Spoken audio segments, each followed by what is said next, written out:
हमारी संस्कृति, हमारे संस्कार सदा रहें हमारे साथ। सब्सक्राइब करें तिलक।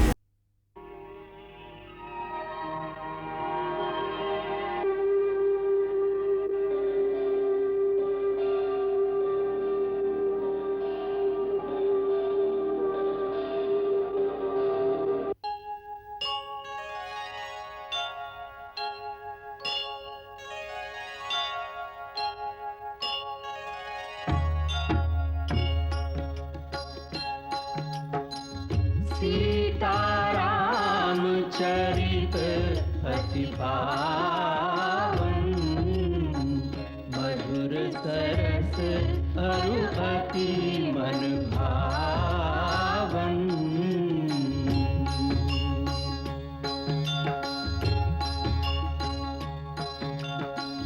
पुनि पुनि कीर्तने हो सुने सुनाए, की प्यास बुझत न बुझाए।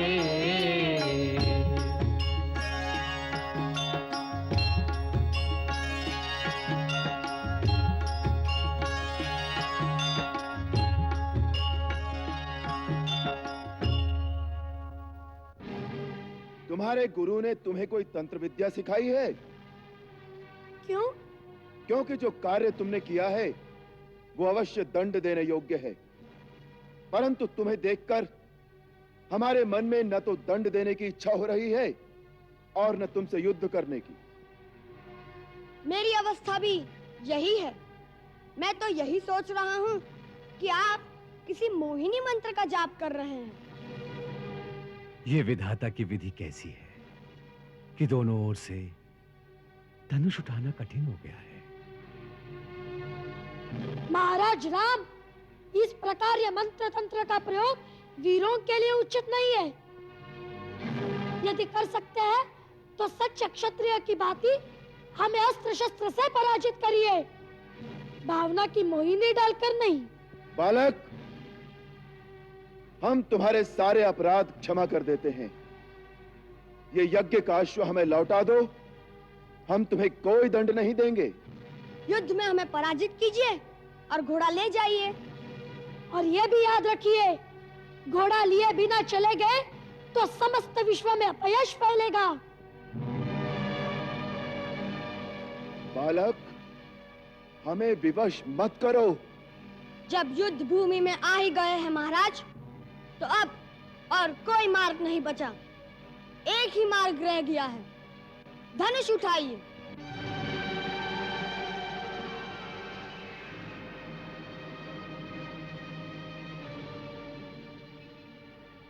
महाराज राम, क्षत्रिय केवल बातें नहीं करते, युद्ध करिए, युद्ध। उठाइए धनुष। महाराज राम, यदि आप क्षत्रिय हैं, तो आपको अपने पूर्वजों की आन है कि युद्ध भूमि में सारी मोह ममता त्याग कर एक वीर क्षत्रिय की भांति व्यवहार कीजिए और अपना धनुष उठाइए। बालक, हमें ऐसी शपथ मत दो कि हम विवश हो जाएं। हे राम, ये आप क्या कर रहे हैं?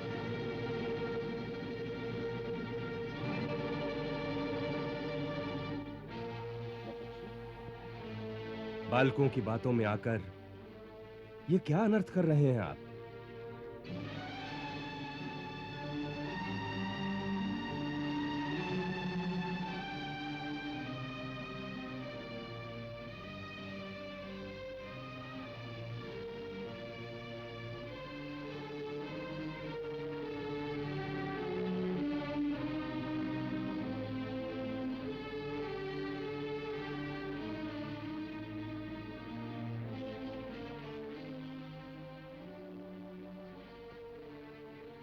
कल्याणमस्तु।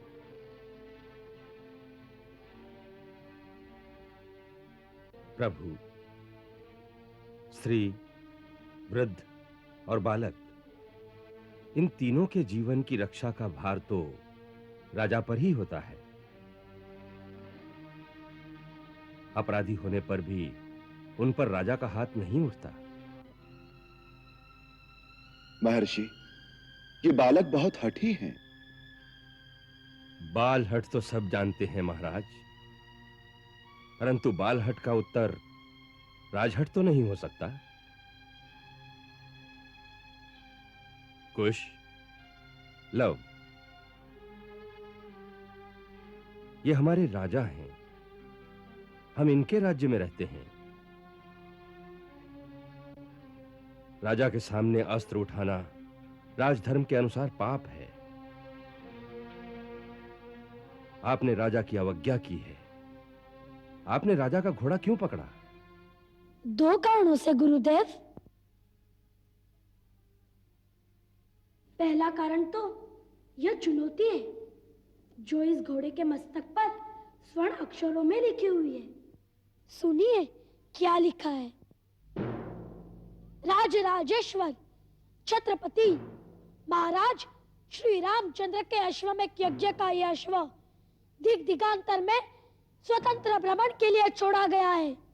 इसके आगे नतमस्तक होने वालों को महाराज राम की शरण प्राप्त होगी और जो इसे पकड़ने का दुस्साहस करेगा उसे श्री राम की सेना से युद्ध की चुनौती स्वीकार करनी होगी। गुरुदेव, आप ही ने सिखाया था कि सच्चा क्षत्रिय वही है जो युद्ध की ललकार सुनकर भाग न जाए, इसलिए हमने यह चुनौती स्वीकार कर ली।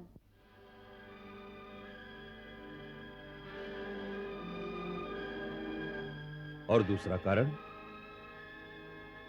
कुछ भैया को महाराज राम से कुछ प्रश्न पूछने थे, सो मैंने सोचा वैसे तो हमारी भेंट महाराज राम से हो नहीं सकती।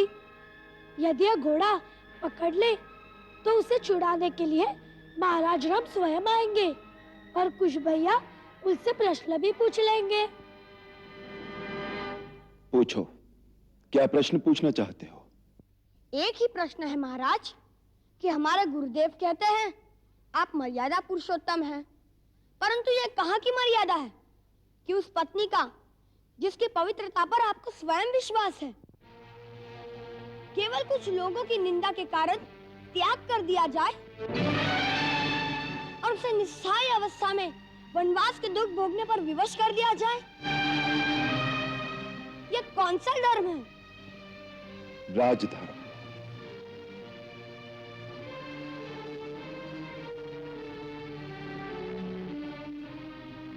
एक साधारण मानव के धर्म और एक राजा के धर्म में इतना ही अंतर है। एक साधारण मानव का प्रथम धर्म है अपनी पत्नी, अपने बच्चों, अपने भाई बहनों, माता पिता और निकट सगे संबंधियों की रक्षा करना, उनको सुख पहुंचाना और यदि कठिन समय आए तो दुख में उनका साथ देना।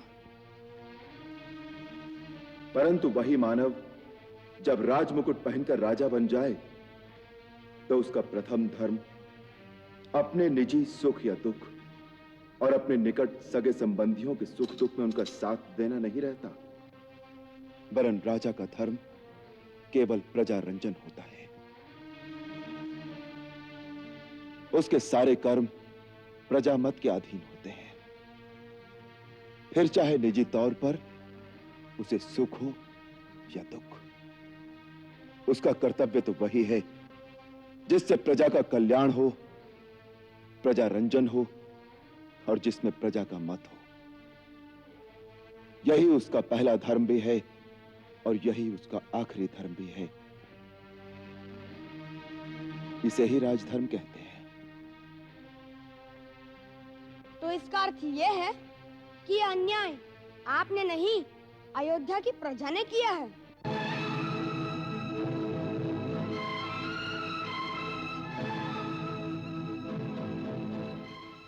जो अयोध्या की प्रजा ने किया है उसका उत्तर अयोध्या की प्रजा से मांगना चाहिए। लवकुश, इस समय तुम दोनों ने इनका घोड़ा पकड़कर और इनके सामने अस्त्र उठाकर जो अवज्ञा की है उसके लिए तुम्हें इनसे क्षमा मांगनी चाहिए।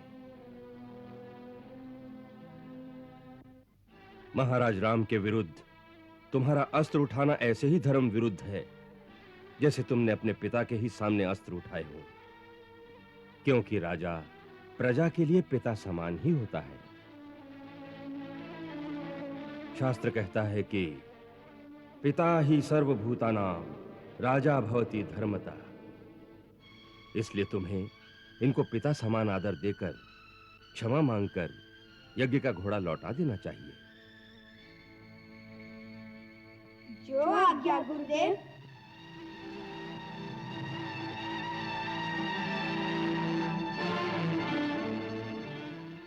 महाराज, हमने क्षत्रियोचित कर्तव्य समझकर भूल से आपकी जो अवज्ञा की है उसके लिए हम आपसे क्षमा मांगते हैं। यदि आप हमें कोई दंड देना चाहे तो वह भी हमें स्वीकार है।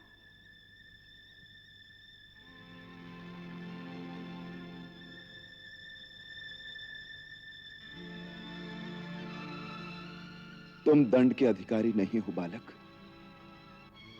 तुम्हारे जैसे वीर, गुणी और ज्ञानी बालक जिस राजा के राज्य में हो, उसे उन पर गर्व करना चाहिए और पुरस्कार देना चाहिए।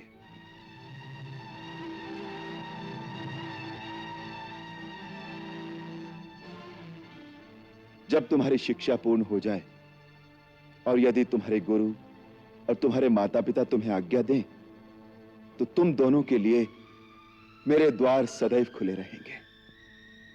उचित समय आने पर ये दोनों आपकी इस उदारता का लाभ अवश्य उठाएंगे। कुश, वत्स, अयोध्या की सेना पर इस पहली विजय से तुमने मेरी विद्या सफल कर दी। अब चैतन्य अस्त्र द्वारा इन सब की मूर्छा भंग कर दो, जिससे महाराज समस्त बंधु बांधुओं सहित जाकर अपना यज्ञ संपूर्ण कर सके। जो आज्ञा गुरुदेव। चलिए महाराज।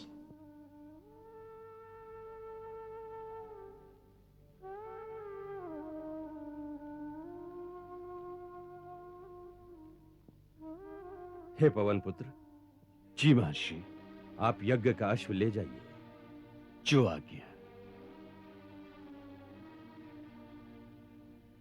महर्षि, एक शंका है। क्या? ये क्या लीला है? आपको आपके इष्ट की शपथ है, मुझे सच सच बताइए, ये दोनों कौन हैं? क्या जो मेरी अंतरात्मा कह रही है वो सत्य है? भक्त शिरोमणि, आप अपनी ही शक्ति के द्वारा प्रत्यक्ष देख भी चुके हैं, फिर भी मुझसे क्यों पूछ रहे हैं? हे महावीर, भक्त की शक्ति तो भगवान से भी अधिक होती है। फिर भी मेरी एक प्रार्थना है कि अभी इस बात को गुप्त ही रहने दें। उचित समय आने पर मैं स्वयं ही प्रकट कर दूंगा। मैं देख रहा हूं, विधि का खेल बड़ा विचित्र होने वाला है, फिर भी उसे एक सुखद मोड़ देने की चेष्टा कर रहा हूं।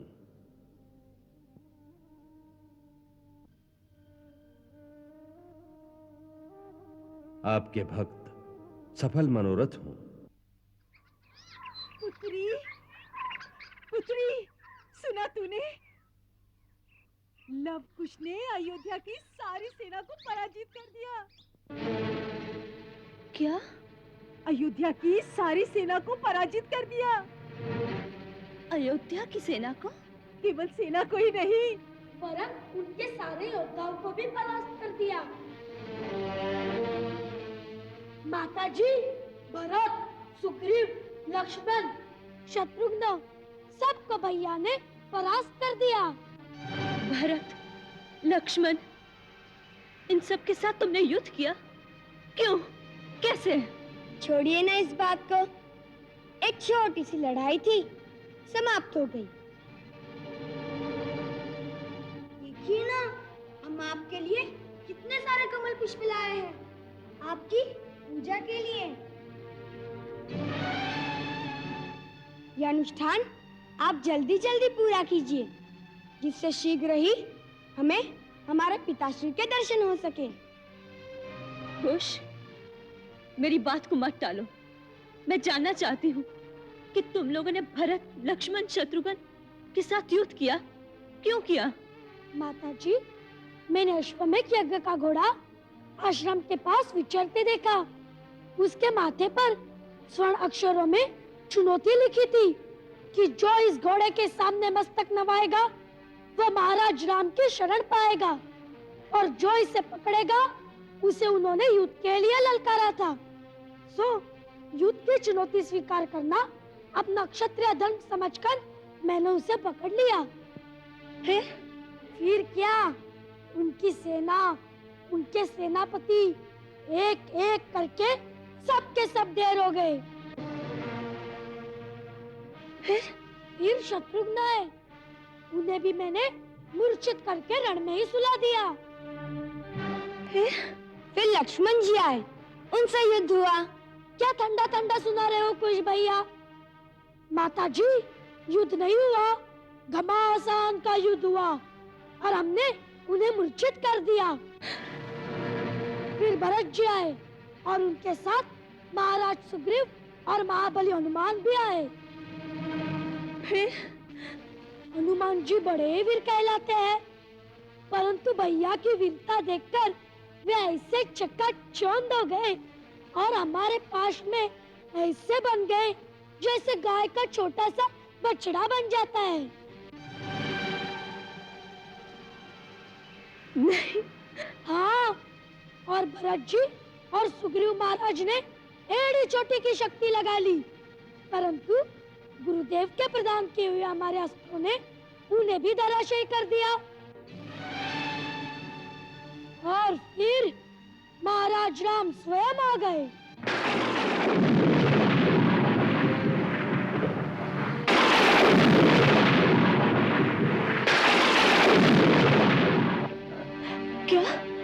क्या महाराज राम स्वयं वहां आए थे और तुम लोगों ने उन पर धनुष उठा लिया? नहीं, हम तो धनुष उठाए तैयार थे, परंतु वे ही युद्ध से आनाकानी कर रहे थे। हमसे कहने लगे कि तुम दोनों को देखकर तुम पर बाण चलाने की इच्छा नहीं होती, तुम्हें प्यार करने की इच्छा होती है। परंतु मैंने उन्हें कहा, महाराज राम, केवल बातें न कीजिए, युद्ध करिए, युद्ध। परंतु जैसे युद्ध आरंभ होने लगा, गुरुदेव आ गए और फिर उन्होंने तो युद्ध होने ही नहीं दिया।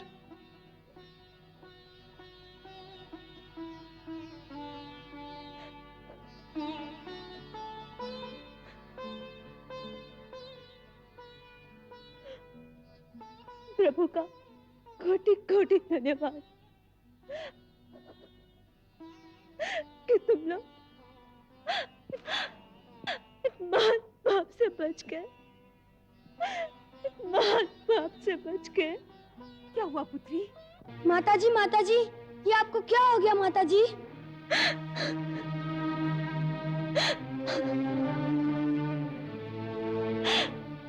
तुमने आज वो किया जो तुम्हें नहीं करना चाहिए था। इसका तो प्रायश्चित भी कठिन है।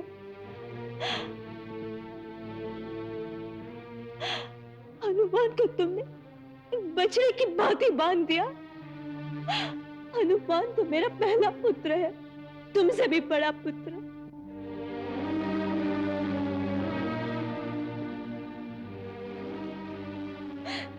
भरत, लक्ष्मण, शत्रुघ्न, ये भी मेरे पुत्र ही है। तुम उन पर प्रहार करोगे तो मेरी क्या दशा होगी?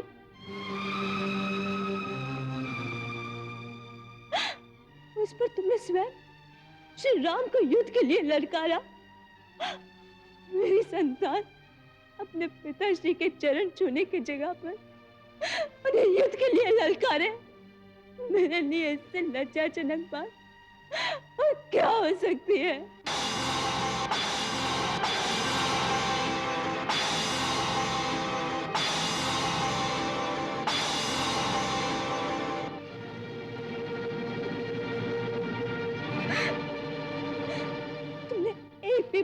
जला दिया होता तो उसके पश्चाताप में मेरे लिए अपने प्राण देने के अतिरिक्त और कोई मार्ग नहीं रह जाता, और कोई मार्ग नहीं रह जाता।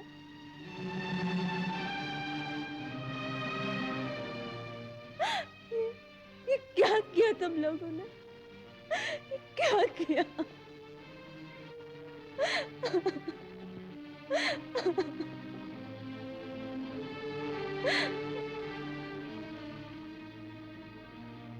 ये आप क्या कह रही हैं माताजी? महाराज राम हमारे पिताश्री हैं। हाँ पुत्र,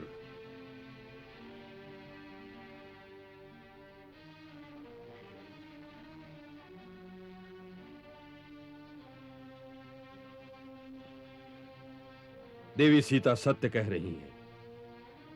महाराज राम ही तुम्हारे पिता हैं।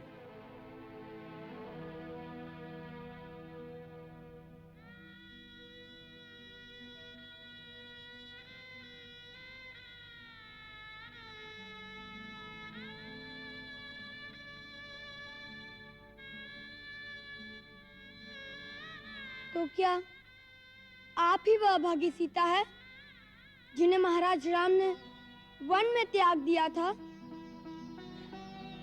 जिसके पति श्री राम हो उसे अभागे नहीं कहते। मुझसे अधिक भाग्यवान और कौन होगा कि मैं उनकी पत्नी हूँ जिनकी तीनों लोकों में पूजा होती है। फिर ये बात आपने हमसे आज तक क्यों छिपाई?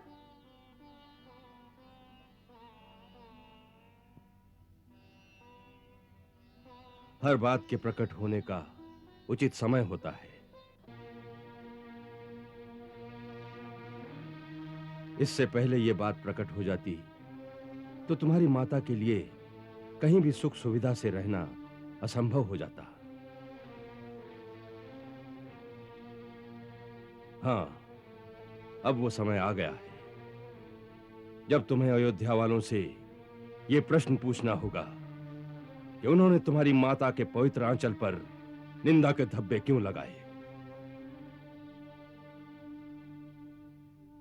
इसी दिन की मैं इतने वर्षों से प्रतीक्षा कर रहा था। अब तुम्हें अयोध्या जाकर घर घर में सीता की करुण कथा सुनाकर अपनी माता के पवित्र आंचल पर लगे हुए धब्बे को अयोध्या वालों के अश्रुओं से धोना होगा।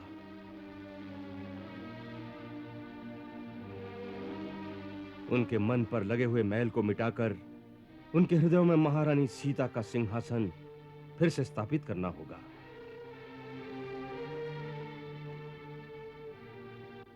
प्रजा का मत बदलकर उसे अपनी माता के सामने नतमस्तक करना होगा, जिससे उनके पाप का प्रायश्चित हो सके।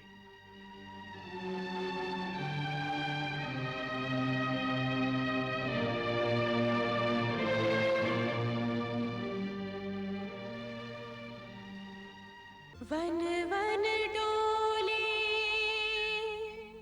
कुछ ना बोले, सीता जनक दुलारी।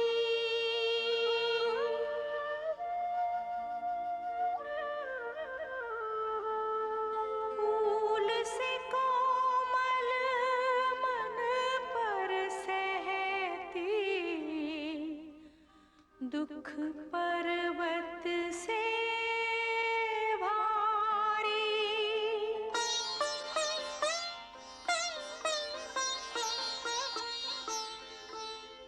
धर्म नगर की वासी कैसे हो गए अत्याचारी।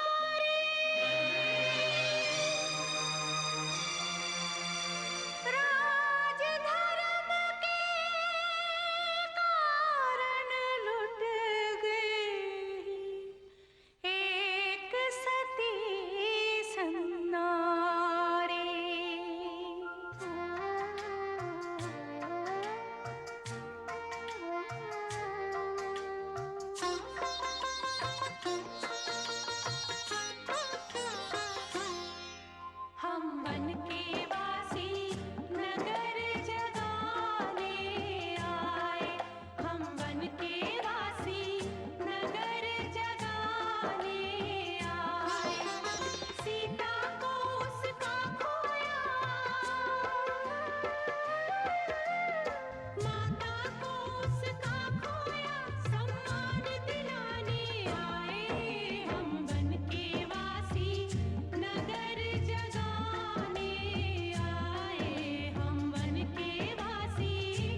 ये बालक सच कहते हैं।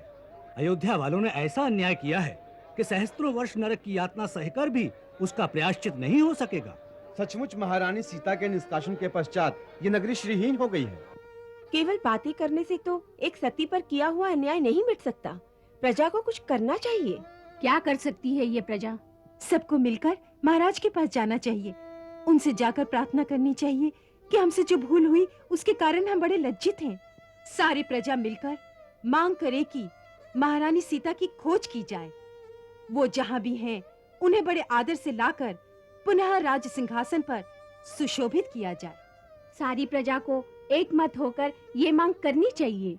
दुख तो यही है कि अभी तक सारी प्रजा एक मत नहीं है। हे जनक नंदिनी किस दशा में, क्या कभी ये भी सोचा किसी ने, उस पिया रूप मिथ्या लगा कर साथ सीता का छोड़ा सभी ने।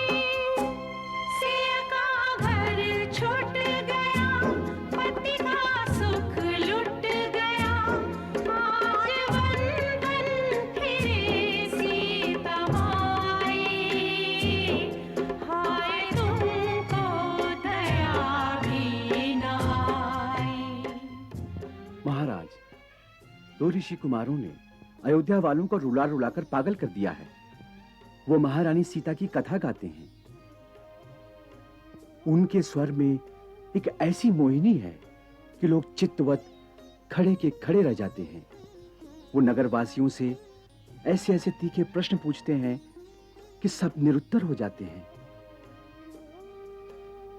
कुछ लोगों का यह मत हो रहा है कि महारानी सीता की खोज करके उन्हें आदर सहित वापस बुला लिया जाए।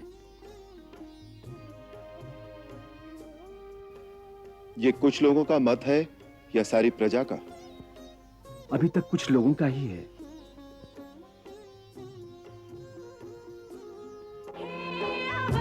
अवधवासियों, अंधविश्वासियों,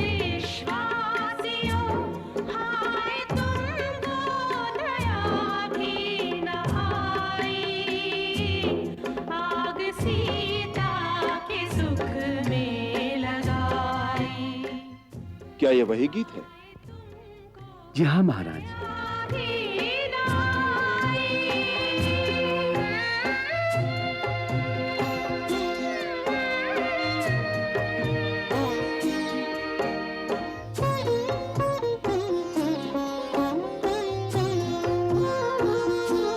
जिसने लंकेश को तुच्छ जाना, जिसने ठुकरा दी सोने की लंका, जिसकी हर सांस रघुवर को अर्पण, ऐसी सीता पे की तुमने शंका।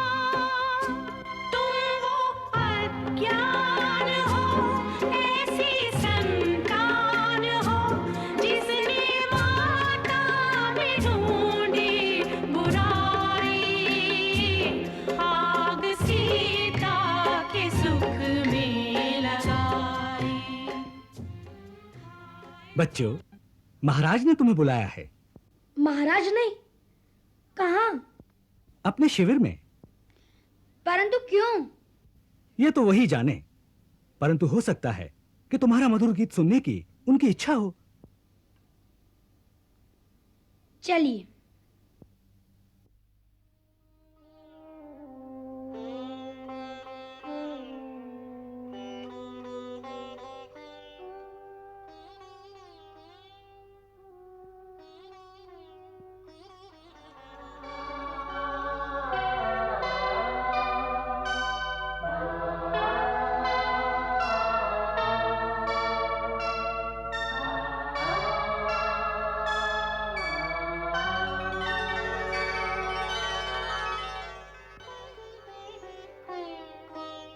अरे, तुम दोनों तो वही हो।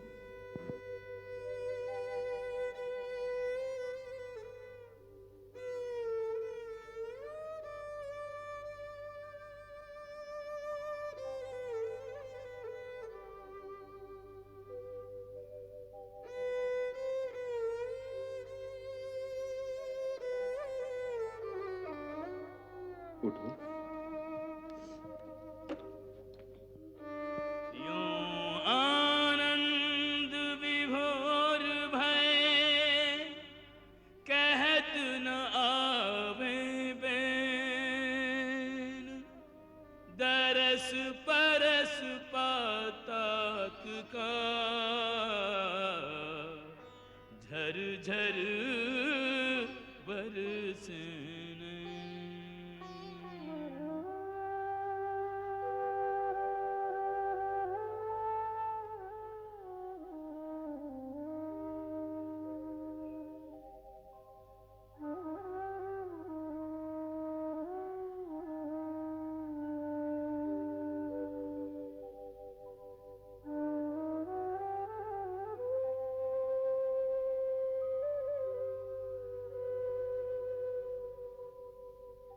तुम्हारी आंखों में अश्रु क्यों?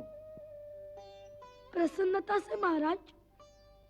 आपने जो अपना हाथ हमारे सिर पर रखा, उसी से आंसू निकल आए। क्यों? महाराज राम अपना हाथ जिसके सर पर रख देंगे, उसकी तो यही दशा होगी महाराज।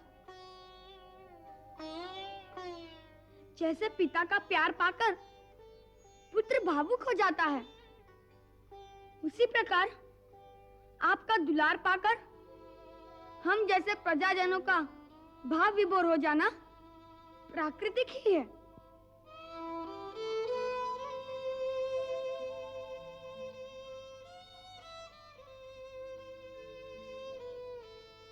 जाने क्यों तुम्हें देखकर हमारे सहज बैरागी मन में भी भावना की हिलोरें उठने लगी है।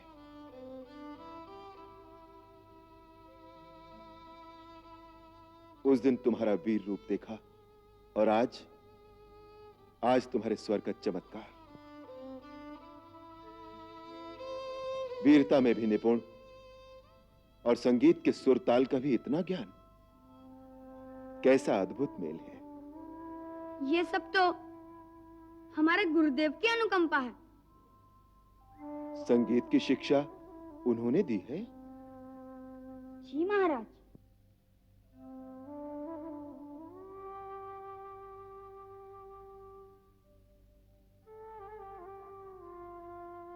गुरुदेव ने रामायण नाम का एक महाकाव्य लिखा है, जिसमें उन्होंने आपका संपूर्ण जीवन चरित्र वर्णन किया है।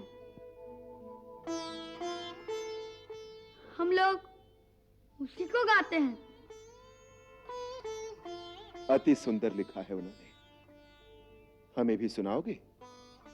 यदि आपकी आज्ञा होगी तो अवश्य सुनाएंगे, परंतु यदि सारी रामायण सुनेंगे तब तो बहुत दिन लगेंगे। कोई बात नहीं, दिन को तो यज्ञ होता है, परंतु सायंकाल यज्ञ के पश्चात प्रतिदिन तुम दोनों सभा भवन में आकर इस कथा का गान करो, हम सब सुनेंगे। जो आज्ञा महाराज।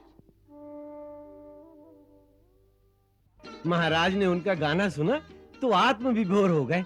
अरे भाई, मुझे तो वो देवलोक से आए हुए कोई छोटे छोटे देवता लगते हैं। अरे सुना है वो दोनों ऋषि कुमार आज से प्रतिदिन रामायण की कथा सुनाएंगे। मुझे तो उन दोनों में राजा राम की छवि दिखाई देती है, जैसे बिंब का प्रतिबिंब हो। जब महाराज राम छोटे थे तब ऐसे ही दिखाई देते थे। पुत्री, पुत्री, अभी अभी नगर से समाचार आया है कि महाराज राम ने लवकुश को कल राजसभा में रामायण सुनने के लिए बुलाया है। गुरुदेव का कथन ठीक निकला। अयोध्या वासी अपनी महारानी के साथ किए गए अन्याय से बहुत लज्जित हो रहे हैं। हमारी कोई भूल हो गई हो रानी, तो हमें क्षमा कर दीजिए। नहीं, ये क्या कह रही है माता? मैं तो तुम्हारी पुत्री हूँ। ये आपकी उदारता है महारानी। हमें क्या पता था कि जिसे मैं पुत्री पुत्री कह रही हूँ वो अयोध्या की राजरानी है। आप मेरी सेवा करती रही और मैं मूर्ख की भांति आपसे सेवा कराती रही।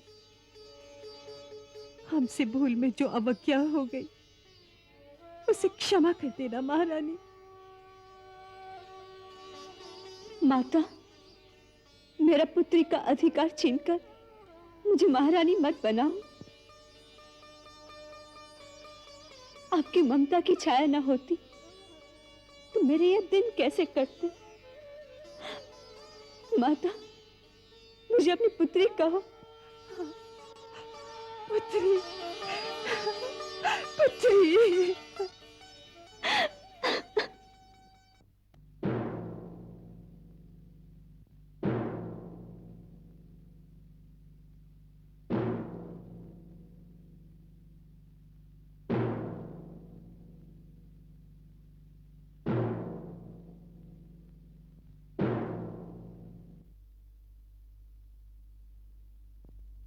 मेरी तो दृष्टि द्वार पर ही लगी हुई है, न जाने कब आएंगे। हाँ भैया, क्या दोनों गाते हैं?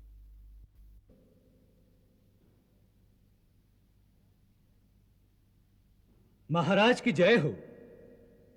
लव और कुश नाम के 2 मुनि कुमार सभा में आने की आज्ञा चाहते हैं। उन्हें आदर सहित अंदर ले आओ।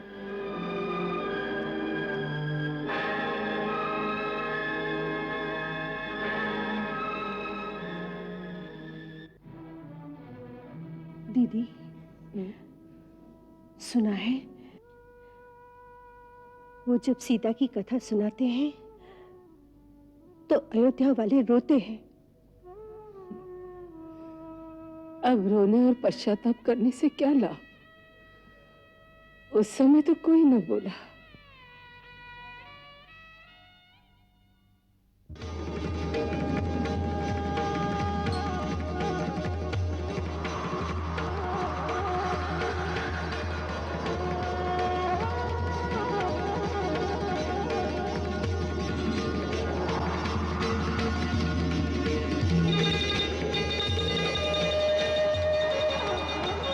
दीदी, क्या हुआ दीदी? उसे देखकर क्षण भर के लिए तो मुझे ऐसा लगा जैसे राम फिर बालक रूप में आ गए। हाँ दीदी।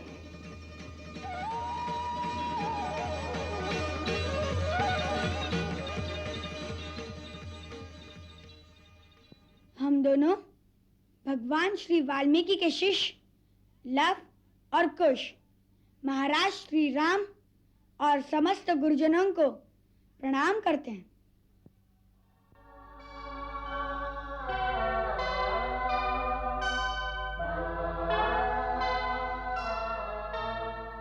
हमारे गुरुदेव का आशीर्वाद सबको प्राप्त हो। साधु साधु, तुम्हारा कल्याण।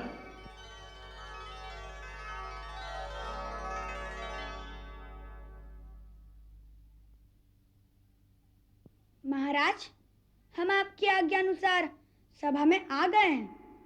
हमें क्या करना है, आज्ञा दीजिए। ये सभा तुम दोनों का स्वागत करती है। तुम दोनों ने न केवल अपनी वीरता की छाप हमारी सेना पर डाली है, वरन अपने स्वर के चमत्कार से अयोध्या वासियों को अभिभूत कर दिया है। हम इस सभा में तुम्हारा सम्मान करते हैं और सम्मान का प्रतीक अंगवस्त्र तुम्हें भेंट करते हैं।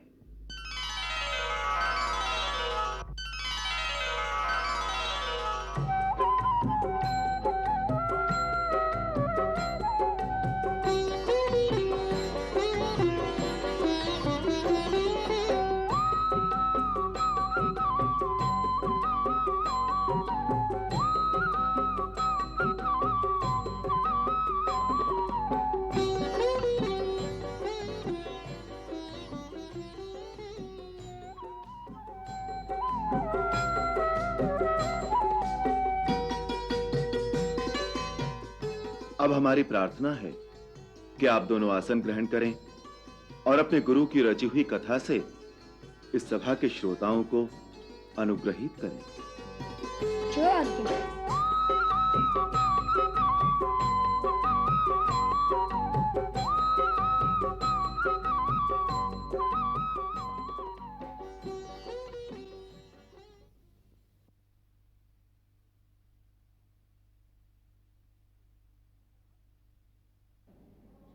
महाराज, रामायण नाम का महाकाव्य जो हम आपको सुनाने जा रहे हैं वह हमारे गुरुदेव भगवान श्री वाल्मीकि ने परम पूज्य देवर्षि नारद जी और परम पिता ब्रह्मा जी के आदेश से आपके संपूर्ण जीवन चरित्र पर आधारित करके लिखा है।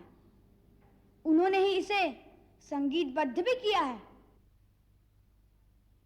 महाराज, इस महाकाव्य में जो कुछ हो चुका है और आगे जो कुछ भी होने वाला है वह आपका सारा जीवन वृत्तांत हमारे त्रिकालदर्शी गुरुदेव ने पहले से ही देखकर लिख दिया है। परंतु हमें तो आज तक की ही कथा का ज्ञान है, भविष्य की कथा तो उन्होंने हमें भी नहीं पढ़ाई। अतः आज तक की कथा हम आपको प्रतिदिन थोड़ी थोड़ी करके सुनाते जाएंगे। अब यदि आपकी और समस्त गुरुजनों की आज्ञा हो तो हम कथा सुनाना आरंभ कर दें।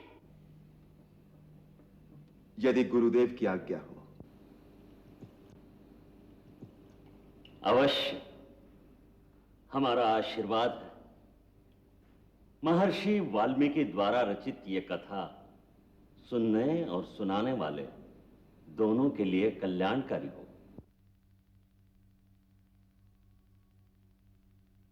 ओम श्री महागणाधिपतये नमः। ओम श्री उमा महेश्वराभ्यां नमः।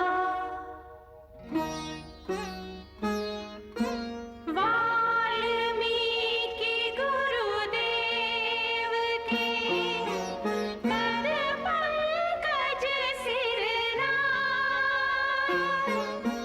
सुमिरे मात सरस्वती,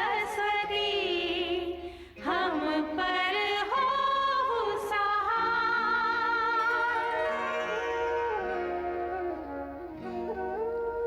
मात पिता की वंदना करते बारंबार, गुरुजन राजा प्रजाजन नमन करो स्वीकार।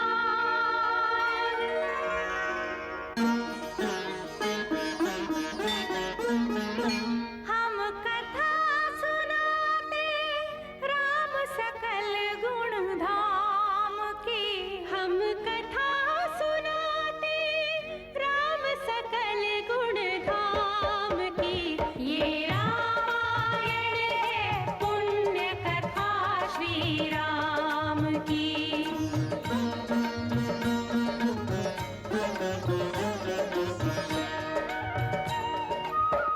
जम्बूद्वीपे भरतखण्डे आर्यावर्ते भारतवर्षे एक नगरी है विख्यात अयोध्या नाम की।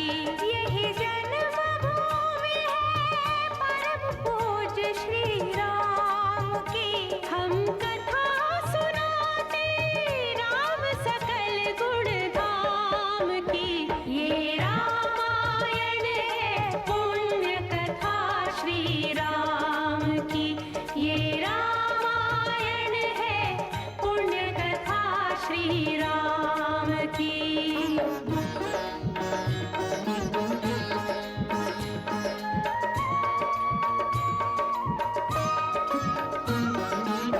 रघुकुल के राजा धर्मात्मा, चक्रवर्ती दशरथ पुण्यात्मा, संतति है तो यज्ञ करवाया, धर्म यज्ञ का शुभ फल पाया। कृप घर जन्मे 4 कुमारा, रघुकुल दीप जगत आधारा। चारों भ्रातों के शुभ नामा, भरत शत्रुघ्न लक्ष्मण रामा।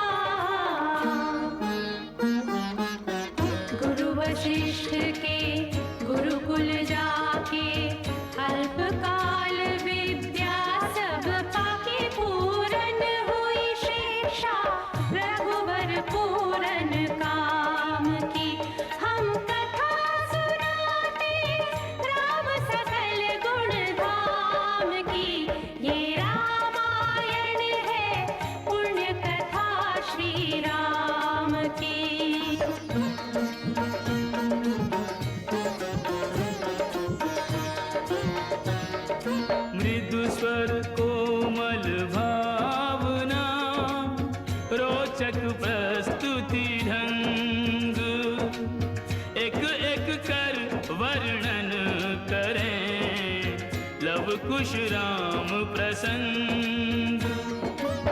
विश्वामित्र महामुनि राई तिनके संग चले दो भाई। कैसे राम ताड़िका मारी कैसे नाथ अहिल्या तारी। मुनिवर विश्वामित्र तब संग ले लक्ष्मण राम। सिया स्वयंवर देखने पहुँचे मिथिला धाम।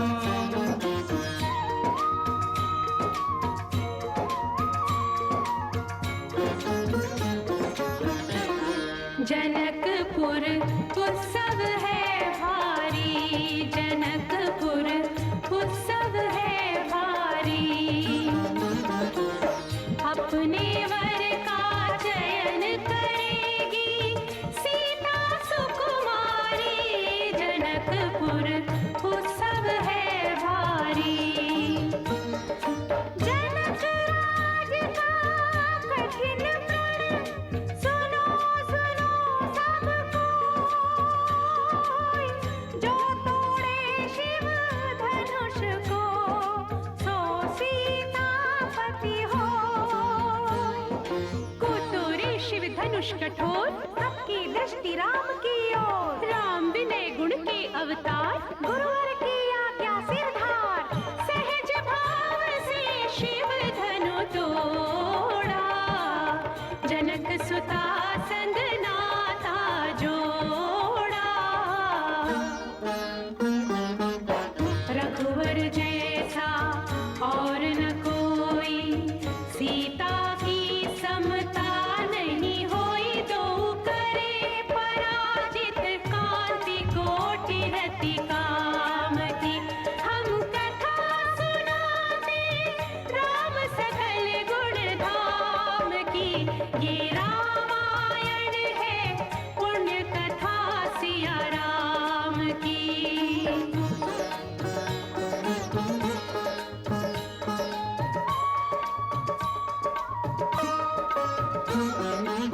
सब पर शब्द मोहिनी डारी। मंत्र मुग्ध भय सब नर नारी। यों दिन रैन जात हैं बीते लव कुश ने सबके मन जीते। वन गमन सीता हरण हनुमत मिलन लंका दहन रावण मरण अयोध्या पुनरागमन। सविस्तार सब कथा सुनाई। राजा राम भय रघुराई। राम राज आयो सुखदाई। सुख समृद्धि श्री घर घर आई। काल चक्र ने घटना करने ऐसा चक्र चलाया। राम सिया के जीवन में फिर घोर अंधेरा छाया।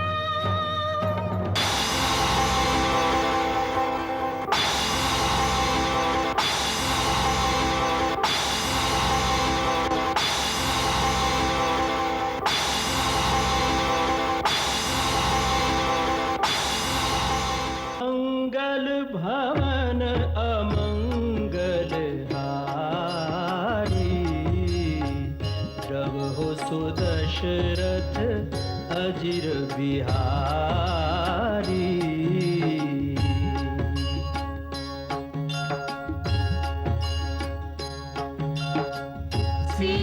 सीताराम चरित अति पावन।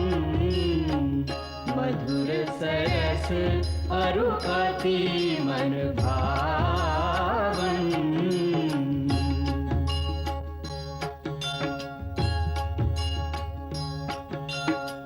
पुनि पुनि